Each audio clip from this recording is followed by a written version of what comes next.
Council classes में आप लोगों का एक बार फिर स्वागत है। आज हम लोग चर्चा करने जा रहे हैं 69,000 शिक्षक भर्ती के बारे में।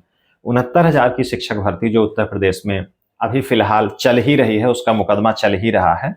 बहुत लंबी प्रक्रिया है, इसके बारे में बहुत सारा इतिहास है। अब ऐसा लगता है जब मैं चर्चा करने जाता हूं तो मुझे लगता है कि अब इसके बारे में चर्चा करना बेकार ही है। सारे लोग इस बारे में परिचित ही हैं। जिनको जानना है, जो अभ्यर्थी इससे जुड़े हुए हैं, जो सिलेक्टेड हैं, जो सिलेक्टेड नहीं हैं, ऐसी कुछ भर्तियां हो जाती हैं कि जिससे सबका जुड़ाव हो जाता है। जिनका चयन हुआ है उनको भी उस भर्ती से जुड़ाव रहता है, जिनका चयन नहीं हुआ है वो भी अपना डॉक्यूमेंट सहेजे बैठे रहते हैं, जिनका चयन हो चुका है उनको भी एक धुकधुकी लगी रहती है, और जो उनके परिजन है वो भी देखते रहते हैं। क्योंकि उत्तर प्रदेश में इसके बाद से 69,000 शिक्षक भर्ती के बाद से कोई भर्ती नहीं आई है, इसलिए जो वेटिंग में अभ्यर्थी हैं, वेटिंग का मतलब जिनको प्रतिभाग करना है आने वाली भर्तियों में, वो भी अभ्यर्थी इस पर टकटकी लगाकर बैठे रहते हैं कि क्या कुछ इसमें हो रहा है। तो आइए हम लोग जल्दी से समझ लेते हैं कि इसमें मामला है क्या। सारे लोग इस बारे में परिचित हैं कि 69,000 शिक्षक भर्ती में आरक्षण का मामला हाईकोर्ट से उठा था। हाईकोर्ट डबल बेंच ने रिविजिट का आदेश दिया था, वही मामला सुप्रीम कोर्ट में चैलेंज हो गया। उस पर कई बार डेट पड़ चुकी है, हालांकि सुनवाई एक ही दो बार हो पाई है। तो अभी फिलहाल में जो अगली सुनवाई की तिथि है वो 27/11/2024 को लगी हुई है। आइटम नंबर 23 है। 2 जजेस के पैनल में लगा हुआ है। दीपांकर दत्ता जी हैं जज साहब और पीके मिश्रा जी हैं, इनके पैनल में लगा हुआ है। और 27 को इसमें सुनवाई होना है। बहुत सारे मैटर हैं। मुख्य मामला आरक्षण का है, ईडब्ल्यूएस का भी इससे जुड़ा हुआ कनेक्टेड मामला है, और भी तमाम मामले हैं।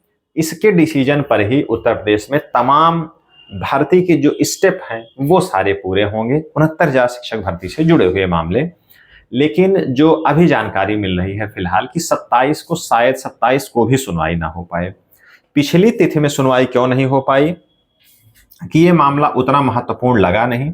एक इलाहाबाद विश्वविद्यालय का प्रोफेसर से संबंधित कोई मामला था, उसको जज साहबान निपटा रहे थे, इसलिए इसको उन्होंने लंच के बाद लगाया। लंच के बाद इसको फिर नेक्स्ट डेट के लिए लिस्टेड करवा दिया गया कि इतना महत्वपूर्ण मामला नहीं है, इसलिए इसको आज नहीं सुना जाएगा। और इसको कब सुना जाएगा?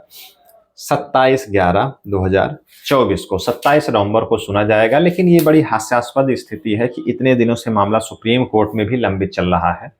क्योंकि लोअर कोर्ट में तो ये स्थितियां देखी गई हैं, लेकिन हाई कोर्ट और सुप्रीम कोर्ट में ऐसा नहीं लगता है, ऐसा कभी नहीं लगा है कि इतनी लंबी डेट बराबर मिलती रहे और सुनवाई ना हो पाए। लेकिन ये है कि हालांकि उस पर रिटन सबमिशन का भी मामला है और भी बहुत सारी प्रक्रिया, लगभग काफी कुछ उसमें कंप्लीट हो गई है। अगर एक सुनवाई में भी 1-2 घंटे का समय मिल जाता है, ये मेरी समझ कहती है, तो ये मामला पूरी तरीके से निपट जाएगा।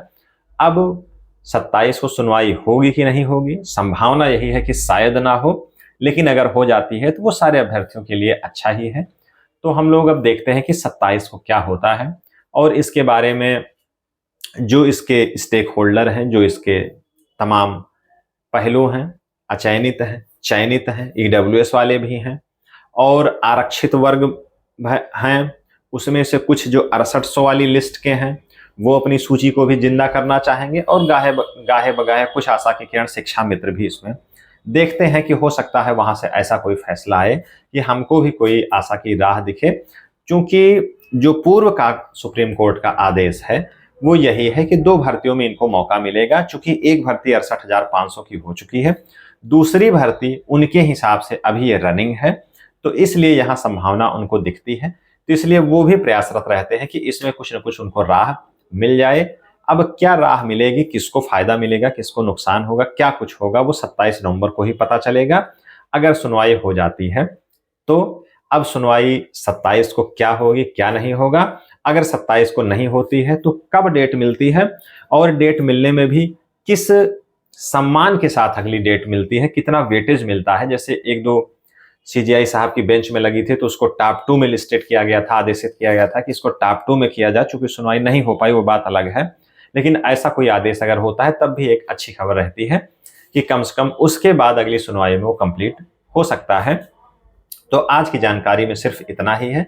बाकी लाइव अपडेट में हम लोग 27 को, अगर सुनवाई होती है तो 27 को मिलते हैं, नहीं तो उसके बाद फिर डेट की जानकारी हम लोग प्राप्त करेंगे, या ऐसी कोई विशेष गतिविधि होती है जिससे कुछ इस भर्ती पे असर पड़ता हुआ दिखता है तो उसके बारे में भी हम लोग चर्चा जरूर करेंगे। धन्यवाद।